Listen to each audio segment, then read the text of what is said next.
So guys, தளபதி Vetrimaaran combo பார்த்தோன்னா எப்போ join பண்ண போகுது அப்படின்னு மாதிரி நம்ம மிகப்பெரிய எதிர்பார்ப்பில் வெயிட் பண்ணிகிட்டு இருக்கோம். அவரே பார்த்தோன்னா அஃபீஸில் சொல்லியிருந்தார், வாடிவாசல் ஒர்க்கெல்லாம் முடிச்சுட்டு பார்த்தோன்னா அதுக்கப்புறமா நான் தளபதி கூட ஜாயின் பண்ணுவேன் அப்படின்னு. பட் இப்போ சடனாக சோசியல் மீடியாஸில் ஒரு நியூஸ் போயிட்டுருக்கு. என்ன அப்படிங்கிறத நிறைய பேர் பார்த்துருப்பீங்க. அடுத்தது வந்து அவர் அஜித் அவர்கள் வச்சு தான் ஒரு படம் பண்ண போகிறாரு அப்படிங்கிற மாதிரி சில டாக்ஸ் போயிட்டுருக்கு. ரீசெண்டாக எல்லா டேரக்டர்ஸுமே ஒன்றா இருக்கிற மாதிரி ஒரு இன்டர்வியூ நடந்துச்சு. அந்த இன்டர்வியூவில் பார்த்தோன்னா வெற்றிமாறன் அவர்கள்ட்ட கேட்டிருந்தாங்க, அதாவது மறைமுகமாக கேட்டிருந்தாங்க, வெற்றிமாறன் அவர்கள் வந்து அடுத்து பண்ணக்கூடிய படம் பார்த்தோம்னா அவரோட படமாக இருக்குமா, இல்லை தளபதியோட படமாக இருக்குமா, இல்லை தலையோட படமாக இருக்குமா அப்படிங்கிற மாதிரி ஒரு கேள்வியை முன் வச்சாங்க. இதில் தலை அப்படிங்கிற நேம் வந்துருச்சு, நம்மளுக்கு தெரிஞ்சு போச்சு. அப்படி இருக்கும்போது வெற்றிமாறன் அடுத்து பண்ண போகிற படங்களோட லிஸ்ட்டில் பார்த்தோம்னா தலை அஜித் அவரோட நேம் வந்துருச்சு. அதனால் அஜித் அவர்களையும் வச்சு படம் பண்ண போகிறாரு அப்படிங்கிற மாதிரி சில டாக்ஸ் போயிட்டுருக்கு. தளபதியோட நேம் இருந்தாலும் கூட பார்த்தோன்னா இப்போ புதுசாக தலையோட நேம் வந்து உள்ளே வந்திருக்கு. அதனால் அவர் வச்சு பண்ண போகிறாரு அப்படிங்கிறது ஆல்மோஸ்ட் கன்ஃபார்மான நியூஸ் எல்லாம் போயிட்டுருக்கு. ஸோ இப்படி இருக்கும்போது எப்படி பார்த்தோம்னா தளபதி வச்சு அடுத்த படத்தை இவர் பண்ணுவார் அப்படிங்கிற ஒரு கொஸ்டின் மார்க் நம்மளுக்குள்ளே இருக்க தான் செய்யுது. நம்ம தளபதியுமே லியோ சக்ஸஸ் மீட்டில் ஒரு விஷயத்தை சொல்லியிருப்பார். ஸோ என் படமே நல்லா இல்லை அப்படின்னா கூட போடா அப்படின்ட்டு போயிடுவாங்க மக்கள், அந்தளவுக்கு தெளிவாக இருக்காங்க அப்படின்ற மாதிரி ஒரு விஷயத்தை சொல்லியிருப்பார்.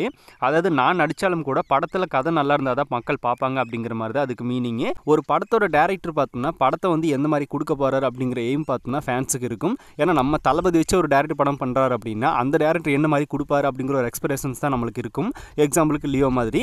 ஸோ அப்படி இருக்கும்போது ரெண்டு பேரும் சேர்ந்தால் தான் ஒரு படத்தை வெற்றி படமாக கொடுக்க முடியும். அதில் யாராவது ஒன்று சொதப்புச்சுன்னா கூட படம் வந்து ஃப்ளாப் தான், இல்லைன்னா அவரேஜ் தான். அதனால் தளபதி வெற்றிமாறன் காம்போ ஜாயின் பண்ணாலும் கூட அது வந்து முழுக்க வெற்றிமாறனோட படமாக தான் இருக்கும். அதில் மாற்றுக்கிறது கிடையாது.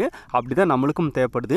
ஏன்னா அதுக்காக தான் வெற்றிமாறன் கூடயே தளபதி ஜாயின் பண்ணுறது நல்லது அப்படிங்கிற மாதிரி நம்ம எதிர்பார்க்கணும். அதனால் அந்த படம் பார்த்தோம்னா பாதி தளபதியோட படமாகவும் மீதி வெற்றிமாறனோட படமாகவும் இல்லாமல் ஃபுல் அண்ட் ஃபுல் பார்த்தோம்னா வெற்றிமாறனோட ஃபிலிமாக இருந்துச்சு அப்படின்னா ரொம்பவே நல்லது. அடுத்ததாக தளபதி வச்சு பண்ண போகிறாரா, தலை அஜித் வச்சு பண்ண போகிறாரா அப்படிங்கிற ஒரு கேள்வியும் இருக்குது. ஒரு சில சைடு பார்த்தோம்னா தலை அஜித் வச்சு தான் அடுத்த படத்தை அவர் பண்ண போகிறாரு அப்படின்னு சொல்கிறாங்க. சரி, ஓகே, அந்த படத்தை முடிச்சுட்டு எப்படி இருந்தாலும் தளபதி வச்சு படம் பண்ணி தானே ஆகணும். இது தளபதி கிட்டே அவர் சொல்லியிருப்பாரு. ஒரு வேளை பார்த்தோம்னா தளபதி வந்து அடுத்த படத்து மூலமாக வேற யாரும் டேரக்டர் கமிட் பண்ணிட்டார் என்னமோ, தளபதி 16 பார்த்தோம்னா அட்லி பண்ண போகிறார் அப்படிங்கிற மாதிரி எல்லாம் நியூஸ் போயிட்டு இருக்கு. ஸோ அதனால் வந்து வெற்றிமாறனர் வந்து அஜித்தை ஃபிக்ஸ் பண்ணிட்டாருன்னு நினைக்கிறேன். ஸோ வெயிட் பண்ணலாம், என்ன நடக்க போகுது அப்படிங்கிறது இனி போக தான் தெரியும்.